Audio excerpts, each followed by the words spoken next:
Hi everybody, I'm Bill Sanders and this is Watch Art Sci, the art and science of watch collection.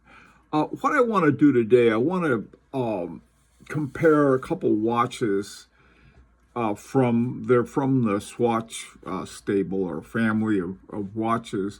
One's a Hamilton and one's a Longines. And both of them have interesting histories, but I'm going to sort of leave the history aside and look at them what they are today. A lot of things have changed since they started out. Among other things, Hamilton started in the United States, and now it's in Switzerland. Longines always been in Switzerland. Other than that, though, I don't know if that's going to help too much, other than to point out that for the most part, in looking at these two watches, a Longines is a little more expensive. It uses a little more expensive movement and far more likely to be a chronometer grade. But then when you look at the price and the difference and a lot of other things, they tend to end up in a wash. You pay more and you get a little more, you pay less, you get a little less, but not a whole lot less or a whole lot more. What I want to look at is not saying one is better than the other, but rather what they are, and ask yourself, is this something that I might like? So the first one I'm going to start with, I'm going to call it the office dress watch. Now this is the kind of watch that you wear to work every day to the office, or you can for a dressier occasion. Your quintessential dress watch is time only, hour and minute with no date, possibly center seconds. And but so an office dress watch is just a little more practical. And I think both of these are good examples. The Hamilton Jazzmaster Automatic is in this particular indigo blue. Has a caliber called the H10, H for Hamilton 10. Now, it's based on an ETA CO7.611, which is in turn based on an ETA 2824-2. Okay, it's automatic, 80 hours, 21,600 semi-oscillations per hour. That's important, and I'll tell you why in a second. It's got a date, hours, minutes, and seconds. Now, one of the things, both of these watches have a lot of ETA movements, either in their base or just flat out ETAs.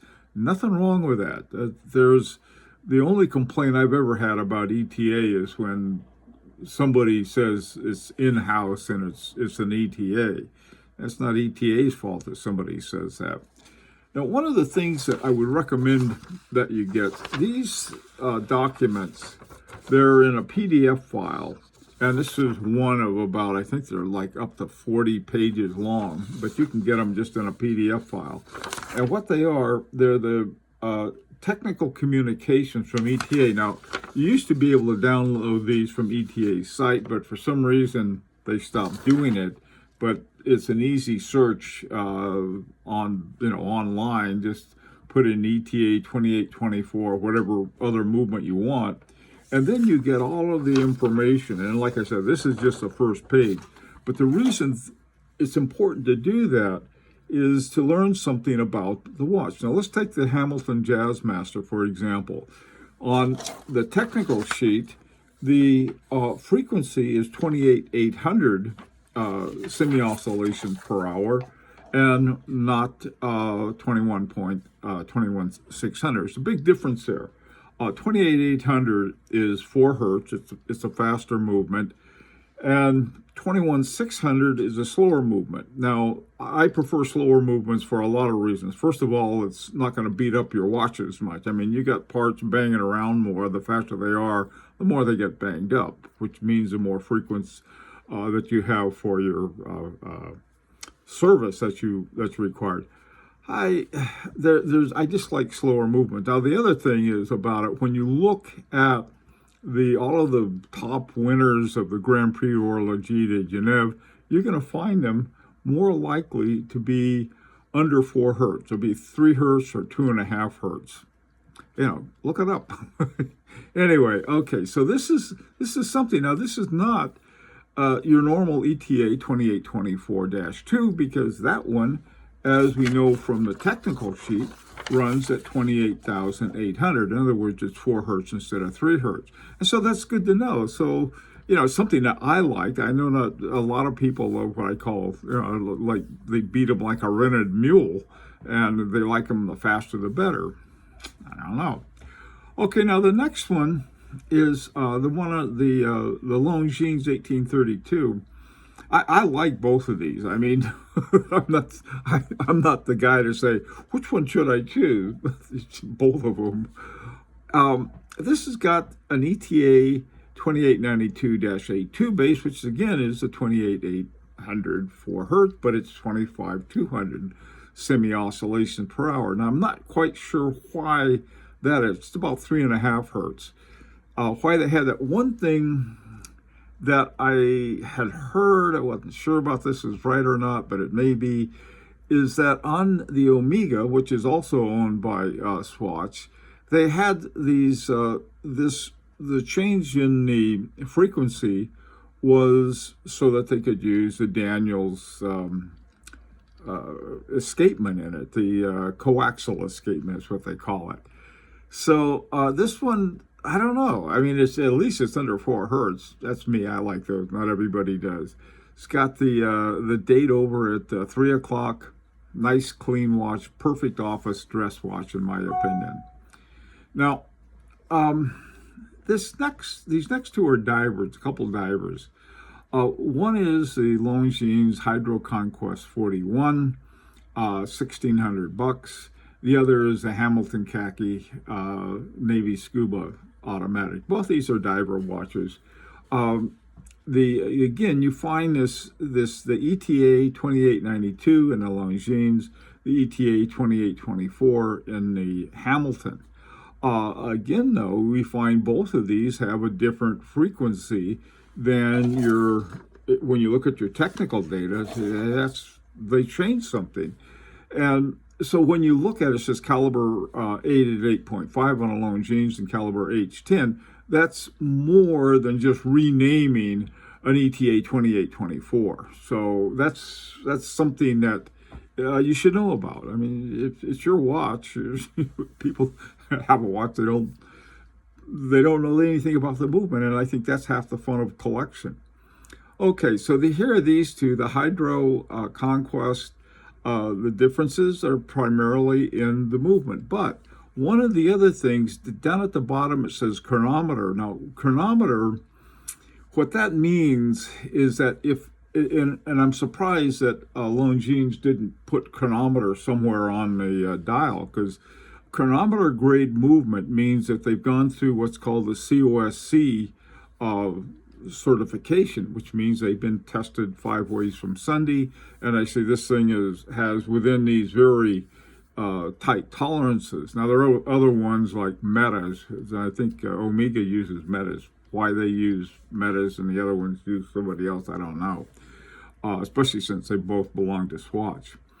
The Longines Hydro Conquest is $1,600. The Hamilton Khaki Navy Scuba Auto is $695.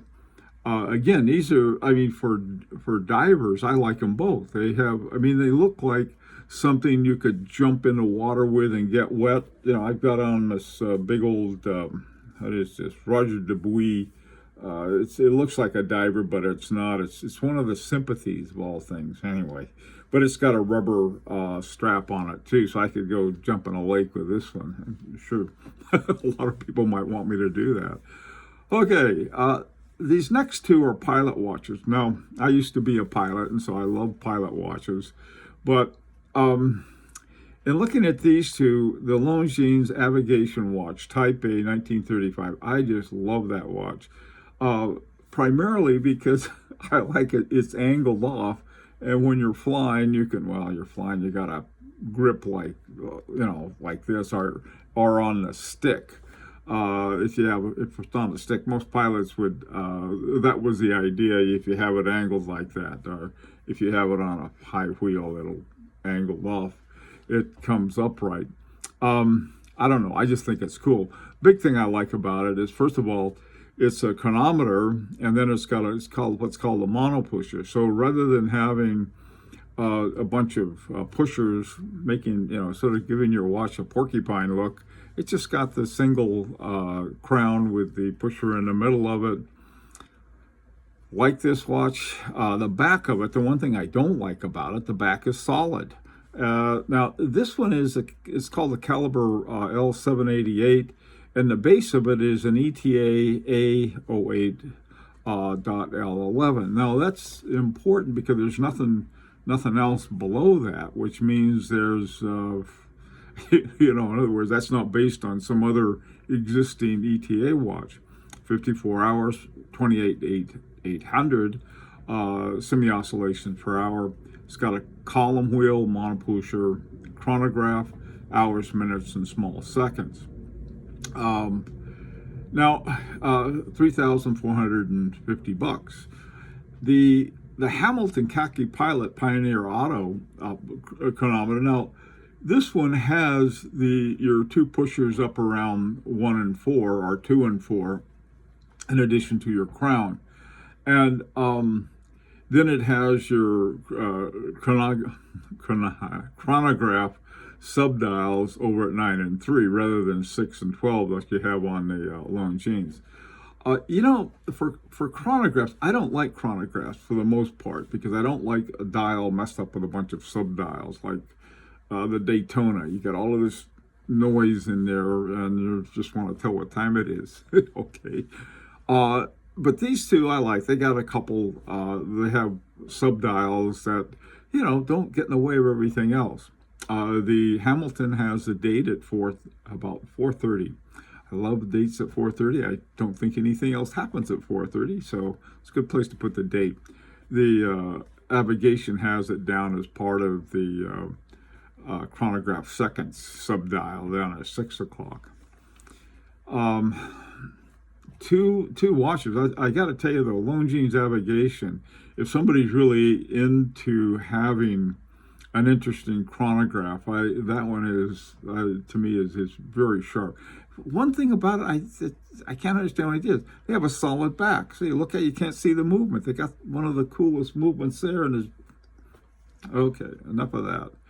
All right, this next one is the Heritage. I call it Heritage, and these are watches that try to have something about them that would be, sort of respecting or bringing back something of the bygone days. They have some really great looking dials from that period. The Hamilton American Classic Railroad 945. Again, you've got the 2824-2 with a 3 hertz frequency in it. Nice watch. It's got on the inner dial you have the hours and the 1, 2, 3 and so forth, and then in the outer one you have the minutes.